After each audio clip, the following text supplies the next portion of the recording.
Hello YouTube, I am here with you once again. I'm Memphis 10. Today we are playing a little Duke Nukem Forever. Now I have seen nothing but bad reviews for this game, but I am here with you today on a positive note.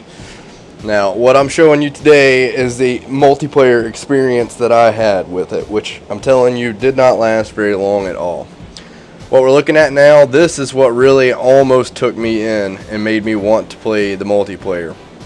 They give you what they call my digs, and it's basically a big penthouse that has these crates everywhere that unlock as you rank up your character. Now, I mean, it's not any new guns or outfits or anything of that nature, but it's basically just pictures and statues and stuff like that. I mean, it's not really that big of a deal as far as the gameplay, but I thought it would be cool to unlock all the things and have the cool penthouse going on and check all that out.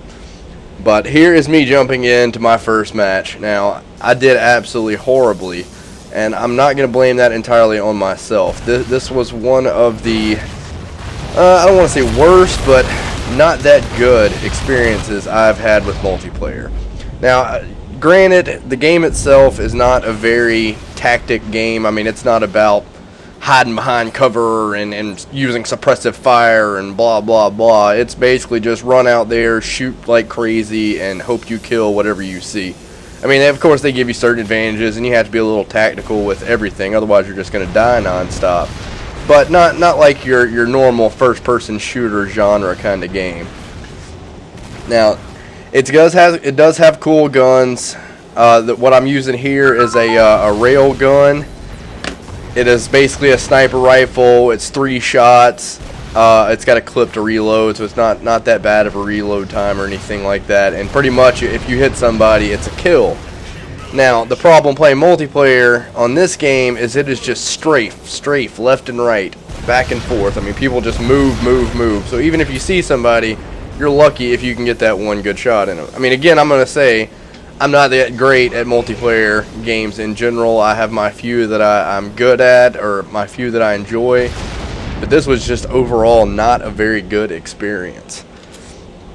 Now, I mean, of course, they start you off with your pistol, which has absolutely no stopping power. But they have weapon spawns everywhere that spawn that you can get new weapons and stuff. They have a few good ones. That's what I was trying to get into. They have a freeze ray where you can freeze somebody, which takes a few good seconds of getting a good shot on them to get them to freeze first, and then you pretty much do an execution move once you have them frozen. If not, then they will unfreeze eventually if you get killed while you're going for the execution or something like that. They also have a shrink ray where you can shoot somebody, and of course, I mean, as it says, they shrink down to a little tiny size. You can run up and stomp them or shoot them or whatever you want. Right there, that's what I'm picking up there, is the shrink ray.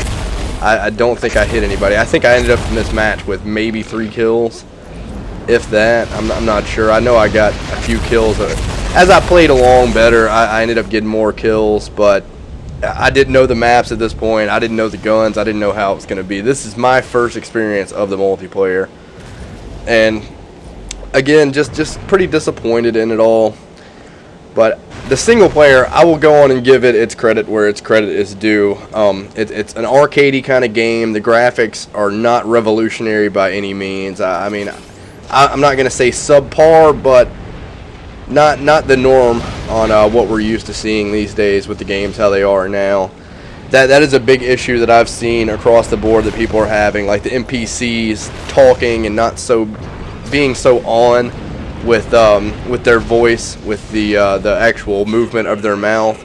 But to me, that's not that serious of an issue, because I went at this game when I bought it yesterday and thinking it's Duke Nukem. I mean, I played the original Duke Nukem on the PC, years ago. I mean, it's a funny game. That's what it's supposed to be. I wasn't looking for revolutionary graphics and all that stuff. I was looking for something that would be fun to play, and I am having a load of fun with this game.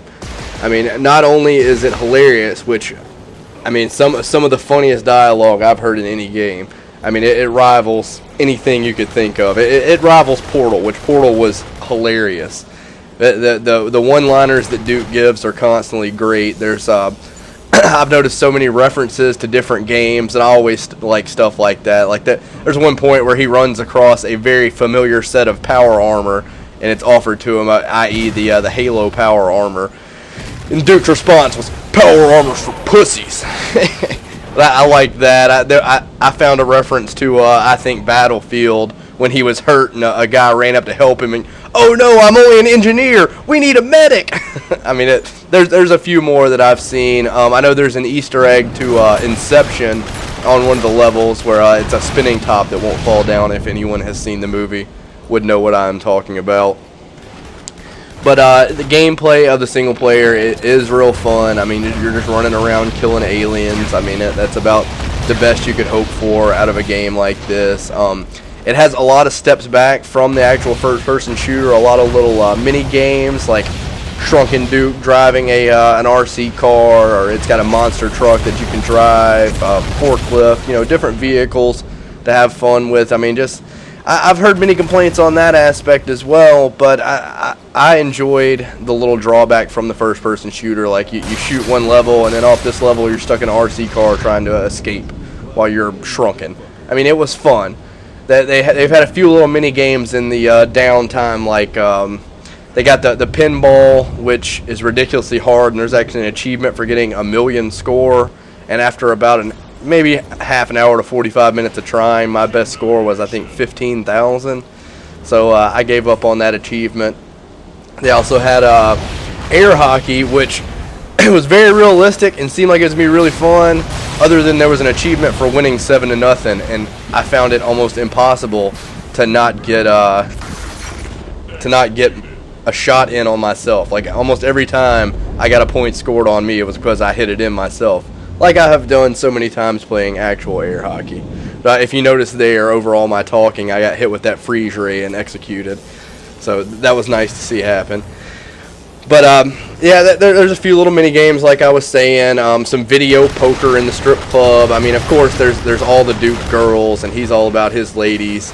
One of the one-liners that I loved, they were talking about the aliens taking the Hoover Dam. Said, "Screw the dam, where are they taking our babes?" That's Duke's main priority for everything. And again, it's just a really funny game. I thought that they did a good job with it. It's pretty much just a remake of the old Duke game. I mean, I wasn't expecting much out of it, like graphically and stuff like that, but the gameplay is good. No storyline, really. I mean, there's a storyline, but it's not epic by any means. You're killing aliens, they're attacking. You're Duke Nukem, the baddest motherfucker on the planet. You got to go out there and kill them all. I mean, that's basically it. And to me, that makes for a fun game. It's a good drawback, a good retro feel to it. So I enjoyed it. I'm going to say that I give it a thumbs up. Anybody that is a fan of the Duke Nukem series, a fan of anything funny, and basically anything fun, I'm going to go against all these other crazy reviews, and I'm going to say that I'm going to give it a thumbs up. I'm going to say try it. I mean, at the very least, there's all these rental places. What, $8, $9? You could probably blow through the story mode of this game. I mean, I would say 15, 20, 25 hours, somewhere around there. I think 25 would probably be pushing the limit. But there you go. There you have it. That is Duke Nukem's multiplayer. Hope I was a little informative to you. Again, multiplayer crap. Single player awesome. I'm hopefully going to put together some single player footage. Drop a video on real soon. But there you have it. Thanks for watching.